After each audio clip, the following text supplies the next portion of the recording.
안녕하세요. 다산 부동산 파트너 공인중개사 서미라입니다.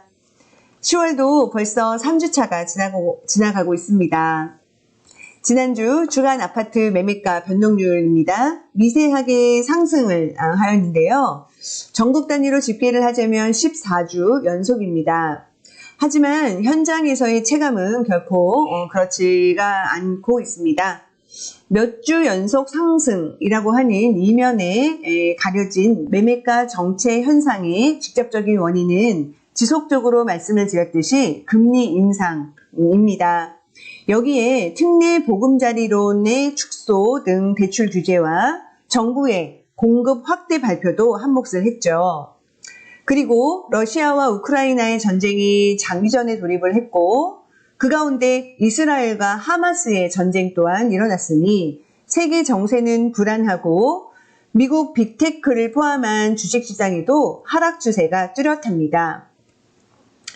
사실 어떤 이유를 갖다 붙여도 근본적인 이유는 따로 있습니다. 올 초부터 단기간 많이 올랐다는 거죠. 작년 대한민국의 부동산 시장은 급락을 경험했고 올 초부터는 반등을 하면서 하지만 그럼에도 불구하고 대부분의 지역이 정고점을 회복을 하지는 못했습니다. 그렇지만 서 있는 위치에 따라서 이 시장을 바라보는 시각은 다른데요. 매도 예정자분들은 불과 한 1년, 2년 전만 해도 얼마였는데 라는 생각, 또 매수 대기자분들은 올 초만 하더라도 얼마였는데 라고 하면서 저 아래를 바라보고 있으니까요. 서로 바라보는 방향이 다르다 보니 어떻게 매매가 이루어지겠습니까? 추석 이후 높아진 호가와 낮추려는 희망가 사이에 방황하는 시간이 길어지고 있습니다. 요약을 하자면 이렇습니다. 한국은행 금융통화위원회가 6차례 연속 0.3.5%로 금리를 동결시키는 등 고금리 기조가 이어지고 있고 이스라엘과 하마스의 전쟁으로 중동발 지정학적 리스크가 커졌으며 정부의 공급 확대론과 대출 규제가 이어지니 안 그래도 높아진 호가에 피로감을 느끼던 부동산 시장은 이참에 잠시 쉬어가기로 했다라고 느껴지는 거죠. 주택담보대출이 7%까지 치솟자 오히려 전세가는 상승을 하고 있는 모습입니다. 시중은행 전세자금 대출금리도 올랐지만 아직 4% 초반이기 때문에 그 정도면은 또 전세자금 대출 실행이 가능하기 때문이죠. 공급 확대를 천명한 산비 신도시의 분양시장을 노리는 무주택자의 포지션도 한몫 거들었다고 판단이 됩니다. 자, 그럼 다산 신도시 또 한 주간에 있었던 매매 전세 월세 실거래가 표를 보시겠습니다. 자, 먼저 다산 이편한 세상 자이입니다. 한 주간 매매 실거래가 새로 올라온 것은 전용 74 타입의 19층에 7억 8천 물건이 올라왔고요. 이 단지는 지금 최근 한두 달 사이에 매매 거래가 많진 않았습니다. 세대수는 많은데 매매 거래가 많지 않다. 이거는 이제 아직 호가는 높은데 매수분들이 따라오질 못하고 있는 상황인데요. 이런 시기가 길어질수록 팔아야 하는 이유가 좀 더 급한 분들이 나올 수가 있는 가능성이 있습니다. 그래서 그런 내용에 대해서는 전화를 주시거나 직접 찾아주시는 분들한테 잘 브리핑 해드리도록 하겠습니다. 비단 2단지뿐만 아니라 지금 현재 다산 신도시 전체적으로 호가에 큰 변화는 없지만 조금씩 날짜가 지나가면서 매도를 좀 해야 하는 이유가 더 좀 임박한 분들이 계시기도 합니다. 그래서 그런 것들은 단지마다 좀 이렇게 주의 깊게 보셔야 될 필요가 있는데요. 그냥 인터넷이나 이렇게는 노출이 잘 안 되죠. 이런 사정들은. 자, 전월세 보시면 이렇게 갱신된 거 신규 계약 이 정도 올라와 있고요. 자, 다음 이편한 세상 다산입니다. 30평 A타입에서 8억 3천 매매 거래에 올라왔습니다. 이 단지도 1600세대가 넘는 대단지다 보니까 조금 팔고 싶어 하는 매도인 분들이 내놓는 그런 물건들도 있습니다.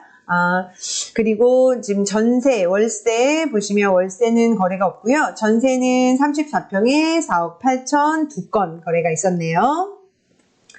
자, 힐스테이트 다산입니다. 매매 거래가 올라온 건 없었고요. 전세가 3건이 연달아 5억 넘는 거래가 올라왔습니다.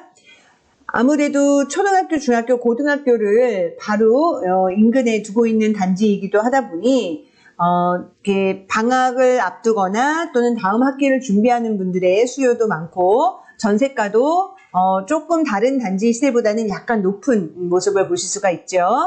월세는 없었고요. 다산 롯데캐슬입니다. 매매 거래는 올라온 게 없었고 전세가 34평에 5억 있었습니다. 월세는 이렇게 있었고요. 현재 롯데캐슬 같은 경우에도 인터넷상에 노출되어 있지 않은 조금 팔고 싶어 하는 분들이 의뢰를 해놓은 물건들이 좀 있습니다. 자, 그 다음에 반도 유보라 메이플타운입니다. 매매 거래는 없었고요. 전세가 4억 8천, 전용 8위 타입에 4억 8천 거래가 있었고, 이렇게 월세는 2건이 있었고요. 반도 메이플타운 역시 마찬가지입니다. 전용 8위 타입 중에 조금 빨리 팔고자 하는 분의 물건이 있습니다. 네, 그것도 문의 주시면 말씀을 드리도록 하겠습니다. 자세하게. 자, 아이비 플레이스입니다. 전용 84 타입에서 9억 5천 거래가 올라왔네요. 그리고 나머지 평형에서는 변화가 없었고요. 전세는 이게 좀 실거래 신고를 늦게 한 케이스 같습니다. 9월 달에는 6억 5천 거래 있었고요. 월세 변화는 없었습니다. 자, 자이 폴라리스입니다. 매매 거래는 변화가 없었고 갱신권 5억 5천. 다른 단지에 비교를 했을 때 기존에 계시던 분이 이렇게 조금 더 높은 금액으로 보이는 금액으로 갱신을 하였습니다. 월세는 변함이 없고요. 자, 유승한애들 센트럴입니다. 매매가 변함이 없고 전세에서 34평이 갱신된 4억 5천, 4억 8천 두 건이 보이네요. 유승한애들 센트럴 같은 경우에도 지금 8억 5천이 조금 안 되는 금액과 8억 5천 선부터 물건이 조금 쌓여 있고요. 각자 물건마다 팔아야 하는 이유들이 있습니다. 그래서 좀 자세한 상담을 원하시는 분들은 오시면은 정확한 브리핑 해드리도록 하겠습니다. 자, 리버팰리스입니다. 매매 거래는 없었고요. 전세도 없었고 월세는 이렇게 한 건이 올라왔습니다. 이편한 세상 더 퍼스트입니다. 매매 전세 월세 새로 올라온 거는 없었네요. 현재 더 퍼스트 같은 경우에도 74 타입과 84 타입에 조금 팔고자 하는 물건들이 있습니다. 그래서 조금 더 다른 8호선에 더 가까운 쪽의 단지보다 약간 거리감은 있지만 단지의 평면이나 또한 그 주변 환경들은 워낙 좋아서 실거주하기에 굉장히 좋은 단지인데요. 여기에도 좀 매력적인 물건들이 있으니 관심 있는 분들은 주의 깊게 보셨으면 좋겠습니다. 아이파크입니다. 매매 거래는 없었고요. 큰 타입 38평 전용 97에서 5억, 6억 이렇게 전세 거래가 있었네요. 유승한애들 골든뷰입니다. 전세 1층에요. 6억 거래가 있었습니다. 리버파크입니다. 전세로 6억 거래 있었고요. 자, 지금입니다. 다산 한강 반도 유보라입니다. 30평형에 오랜만에 실거래가 올라왔네요. 7억 2,200입니다. 84 타입은 없었고 월세가 5천에 200 거래가 올라와 있습니다. 자, 다산 펜테리움 리버테라스 1차입니다. 현재 저번 주에는 매매 전월세 실거래에 올라온 건 없습니다. 네, 금강 펜테리움 리버테라스 2차입니다. 매매가 3건 올라왔습니다. 8억 6,500과 8억 2,800, 8억 500. 금강 펜테리움 리버테라스 2차는 한강초등학교 초품화입니다. 그래서 지금 지구에서는 가장 시세를 끌고 있는 리딩 단지라고 볼 수가 있는데요. 9호선 역사의 이제 위치 발표는 임박해 오고 11자 상권이라든지 체육관 앞이라든지 행정타운 쪽이 거론이 되고 있는데 어디에 들어오더라도 지금 지구 전체에 좋은 호재 역할을 할 거입니다. 그 중에 금강 같은 경우에는 5베이에 나오는 좋은 구조와 함께 시세가 이렇게 다른 어떤 단지보다 조금 더 높게 거래가 되고 있는 것을 확인할 수가 있습니다. 전세 시세도 5억 거래 올라왔고요. 월세 이렇게 올라왔습니다. 신한 인스빌 퍼스트 4레입니다.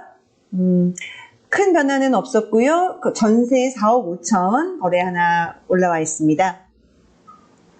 퍼스트 리버입니다. 역시 매매 거래는 없었고 5억 5천 6백. 좀 더 시세 보면은 조금 높아 보이는 이렇게 거래건들이 보이는 게 아무래도 서울을 이렇게 자차로 출퇴근하시는 분들의 선호도가 높은 동네이기도 하죠. 예, 이렇게 전세 거래 올라와 있고 월세가 이렇게 또 있고요.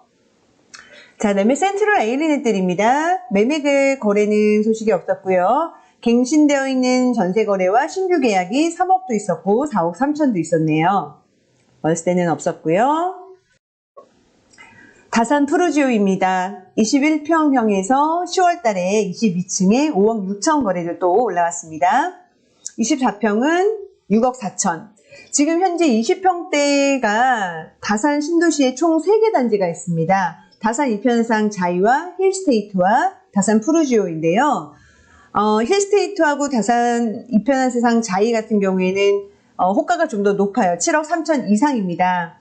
그러다 보니까 그쪽의 거래는 아직은 실거래가 움직임이 안 보이고 지금 다산 푸르지오의 실거래가가 좀 더 움직임이 있는 걸로 보이고요. 푸르지오 아파트 같은 경우는 평면이 아주 또 잘 이렇게 뽑아져 있어서 보셨을 때 신축 아파트 대단지라는 장점이 아주 명확한 단지이죠. 전세 거래가 3억 4천 24평형이 있었고요. 그 다음에 월세는 이렇게 또 한 건 올라와 있습니다. 다산 신도시는 참으로 살기가 좋은 동네입니다. 아직은 전국구급으로 알려지지는 않았기에 좀 더 많은 사람들에게 알려지고 입에 오르내리기를 기대를 하고 있습니다. 더군다나 내년에 개통을 하는 8호선이 그야말로 알짜배기 노선이라는 것을 또 모르는 분들도 많으세요. 제가 수년간 떠들어 왔는데요. 내년에 지하철 개통이 됐을 때 그 파급 효과가 어떨지가 기대가 됩니다. 지방에 비해 사정이 좀 더 나은 수도권 부동산 시장도 양극화 현상이 점점 더 심해지고 있습니다. 같은 인서울이라도 서초, 강남, 송파 등 강남 3구, 여기에 강동과 마용성을 더한 상위권 지역과 외곽 지역의 온도차가 확연히 존재를 합니다. 갭을 메우던 매수세도 잠시 지금은 함께 소강 상태인데요. 올 초에 비해 벌어진 가격차가 좁혀지지 않습니다. 경기도도 마찬가지입니다. 경기 북부와 경기 남부는 전혀 다른 길을 걷고 있습니다. 과천은 말할 것도 없고 동탄2도 역세권 당지를 중심으로 빠르게 실거래가를 회복을 하고 있습니다. 이번 주 동탄 레이크파크 자연의 이편한 세상 청약이 로또 분양이라는 소문에 수많은 통장이 들어올 것으로 예상이 되는데요. 결과가 궁금해집니다. 이렇게 부동산 시장이 갈팡질팡하는 가운데 우리가 간과해서는 안 되는 팩트가 한 가지 있습니다. 바로 계속 치솟고 있는 공사비인데요. 민간 아파트 분양가는 급등을 하고 있다는 것입니다. 분양가가 오르면 기존 아파트는 어떻게 될까요? 여기에 대한 대답 역시 내가 서 있는 위치, 포지션에 따라서 다르게 해석이 될 수도 있겠습니다. 자, 여러분들의 위치는 어떠신가요? 오늘 준비한 소식은 여기까지입니다. 함께 해주셔서 감사하고요. 다음 시간에 또 만나실 때까지 건강하세요. 감사합니다.